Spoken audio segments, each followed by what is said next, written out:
Our senior political analyst, live for us in London this morning. Heck, you were smart enough to get out of town. Washington just can't seem to get its act together with this.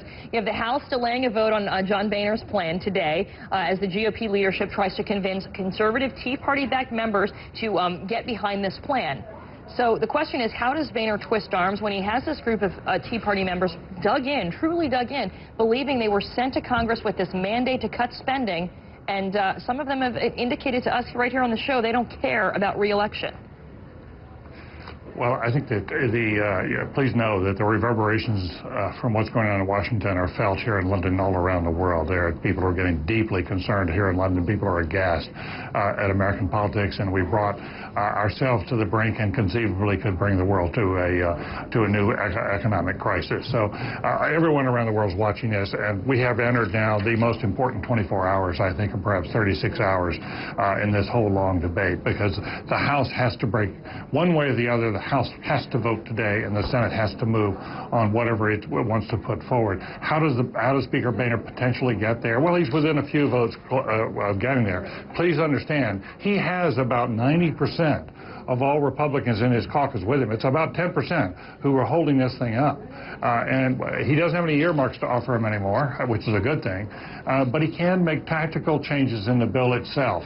He can perhaps reweave into it a balanced budget amendment to make some other concessions here and there to these hardliners to get those last few votes. To know is even if this all happens, we're spending hours waiting for the House GOP leadership to convince the swing of the party to get on board. But even if they do pass this Boehner plan, the Senate is going to vote it down, right? I mean, so then we're back at the table again. How do we get out of this? Well, the conservatives hope, their calculation all along has been that they can pass the Boehner plan, that the Senate will then, because the Senate will be unable to pass the Reid plan, they'll have no choice but to accept the Boehner plan in the Senate, and then the president will sign it. And there are some Democrats who think that conceivably could happen. The more likely scenario is that the Boehner plan probably passes, but it does fail in the Senate. The Reid plan fails in one chamber or the other. And then we have an unveiling of a new compromise, the final compromise perhaps, that has been being quietly sort of shaped behind the scenes, but there haven't been direct negotiations for a while, that would bring Senator McConnell, along with perhaps Vice President Biden and certainly Harry Reid, that they would come up with something that would have elements of the Boehner plan and hopefully would be enough to pass the House. Let me ask you this, because you've obviously been around a long time and watched this. Never seen anything like this. Alleged impasses suddenly get solved at the 11th hour. I mean, we've seen this before. But, I had a chance to talk to Congresswoman Michelle Bachmann, Tea Party caucus founder in the House, and she's running for president. And she put the blame squarely on the shoulders of President Obama. She says, why are we all the way up until this point where we're pressing up against this August 2nd deadline in the first place, that the president should have been ahead of this and submitted something in January? Meantime, of course, the Democrats are blaming John Boehner, saying that you're not even able to get people in your own party to vote for you. So they're talking about this leadership vacuum on both sides. Who do you think is right? Well, I think it's time to stop the damn blame game and get serious and get the problem solved. People can go back to their sandboxes when this is over, or they should go home.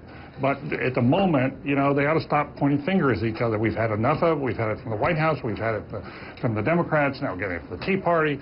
The American people are disgusted with this, and so is the world. And it's time for them to stop pointing the fingers and sit down and work this thing out. We don't have many more hours left.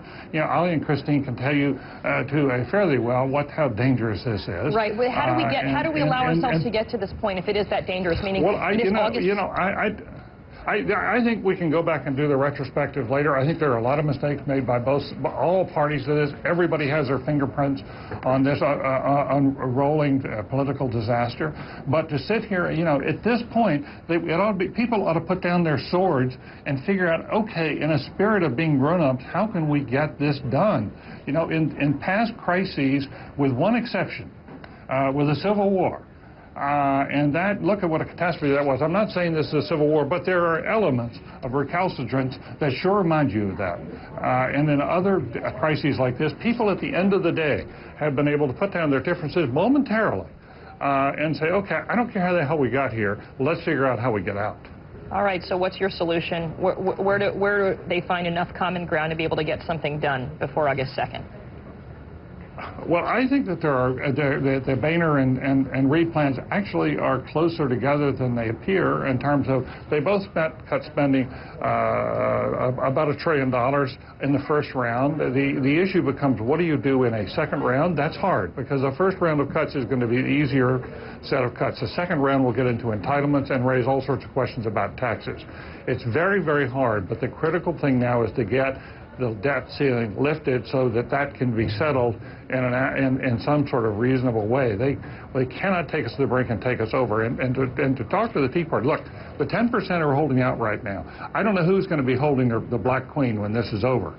Somebody is going to be, if we go into default, somebody is going to get most of the blame. And I can guarantee you the wrath of the American voters is going to come down hard on whoever it is who's seen is preventing us from solving this problem. Which is why the Speaker wants to get it out of the House, right? I mean, they've said they got to get it out of the House. He doesn't. Why does he have to wait? I don't understand that. He could go ahead and he could go ahead and get the wheels moving. I guess it's because they think it's potentially a revenue bill. It starts over in the House, but you know, it's more of they're politicking in the Senate. They want to see whether Boehner can do it or not, because they know they'll get the upper hand in the Senate if Boehner fails. And Boehner could fail. I mean, it's still, you know, it's teetering. Clearly, he doesn't have the votes. He didn't have them last night. He would have done it. But you know, we'll see where he is today. He's a very crafty player. All right, we certainly will. As we said, this changes minute by minute. David Gergen, great to get your perspective, senior political analyst. Okay, thank you so much. Sure, from London today. Well, in less than 30 minutes, we're going to be looking at why